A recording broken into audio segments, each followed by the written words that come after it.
wieder trübt gefasst.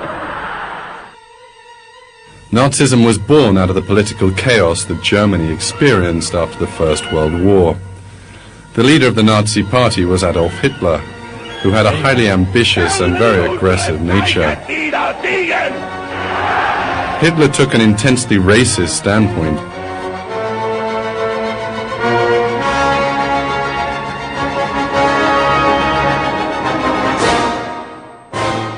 He firmly believed in the superiority of the German or Aryan race over the other races. His dream was that the German Aryan race would soon conquer the world and establish an empire that would last for 1,000 years.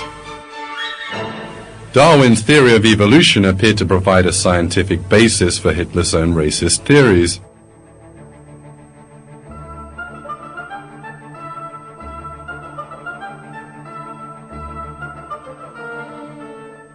Hitler also derived ideological support from the works of Heinrich von Treitschke, the racist German historian.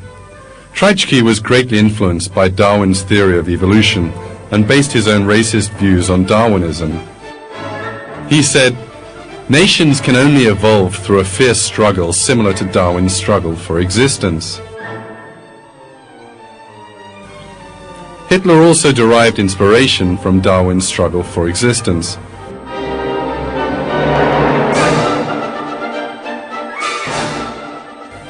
The name of his famous book, Mein Kampf, which means My Struggle, was a mere expression of this Darwinist concept.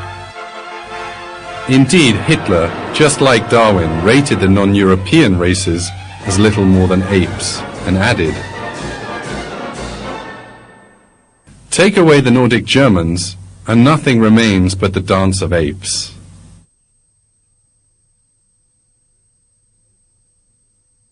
The basis for the evolutionist views of the Nazis lay in the concept of eugenics.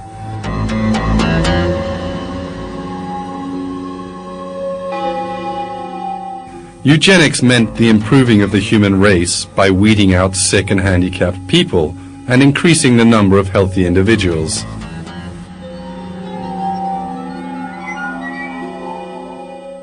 According to the theory of eugenics, the human race could be improved in the same way that better kinds of animals can be bred by mating healthy specimens. As might be expected, the eugenicists were simply the Darwinists. At the head of the eugenics movement in England came Charles Darwin's cousin, Francis Galton, and his son, Leonard Darwin.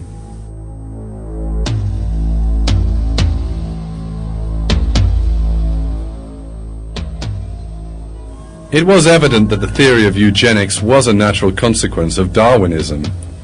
This fact is also made very clear in publications that promote this dubious science. To quote but one, eugenics is the self-regulation of one's own evolution.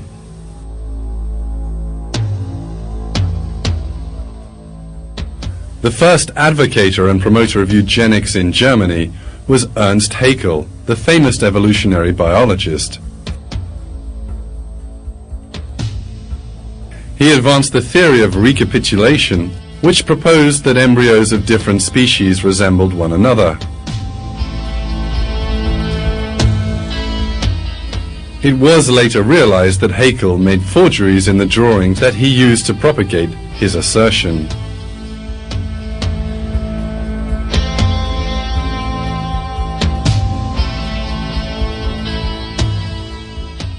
Haeckel falsified his drawings in order to show fish, human, and chicken embryos were similar to one another.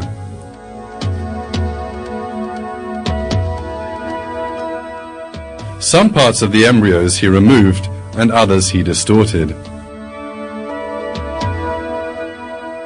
Even Haeckel himself later confessed that his drawings were works of forgery. However, evolutionist circles turned a blind eye to the forgery just to sustain the theory.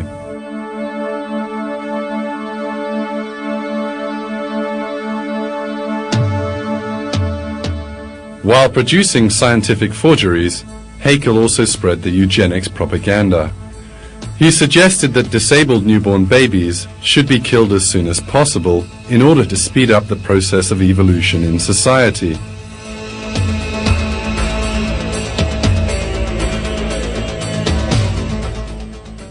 He went further and proposed that disabled, mentally retarded, and the genetically sick should be killed off right away.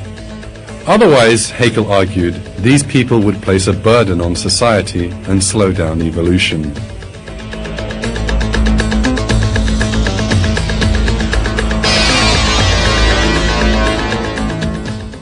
Haeckel died in 1919, but the Nazis inherited his cruel ideas.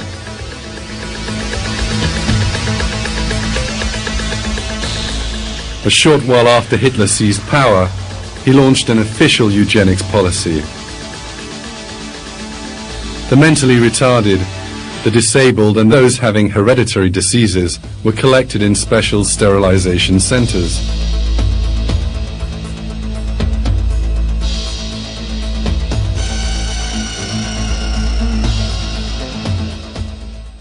These people were considered parasites who posed a threat to the purity of the German race and hindered the progress of evolution.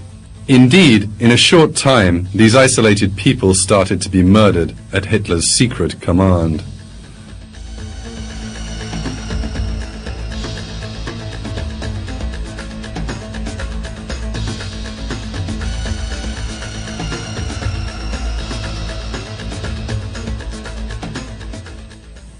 In his effort to speed up the so-called evolution of the German race, Hitler murdered many people. Meanwhile, he pursued another requirement of eugenics. Young men and women with blonde hair and blue eyes, considered typical specimens of the pure German race, were encouraged to have sexual relations with one another.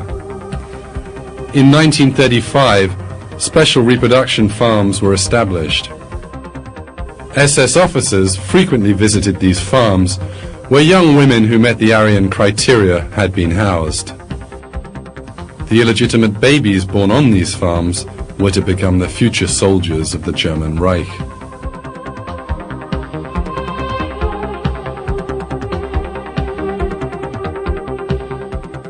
In order to improve the so-called superiority of the Aryan race, Nazis were resorting to Darwinian concepts. Darwin had suggested that the size of the human skull increased as he climbed the evolutionary ladder. The Nazis embraced this idea fiercely and set about taking skull measurements to show that the German race was superior. In all corners of Nazi Germany, comparisons were made showing that German skulls were larger than those of other races. Traits like teeth, eyes, hair were evaluated according to the evolutionist criteria. Individuals whose measurements were found to be contrary to official German race specifications would be annihilated according to the Nazi eugenics policy. All these outlandish principles were applied in the name of Darwinism. Michael Grodin, the American historian and the writer of the book The Nazi Doctors and the Nuremberg Code, states this fact. That there was a perfect meshing of Nazi ideology and social Darwinism and racial hygiene as it developed at the turn of the century. That physicians had a notion that there was social deviance and there was behavioral deviance that somehow was genetically linked, and there was good genes and bad genes. And so this social Darwinism, which by the way was around the world, and the Nazi physicians pointed to the US as where they learned a lot of the racial hygiene. George Stein, the American researcher, explains this subject in American Scientist magazine. National Socialism, whatever else it may have been, was ultimately the first fully self-conscious attempt to organize a political community on a basis of an explicit biopolicy. A biopolicy fully congruent with the scientific facts of the Darwinian revolution. Sir Arthur Keith, the famous evolutionist, commented about Hitler. The German Führer is an evolutionist. He has consciously sought to make the practice of German policy conform to the theory of evolution.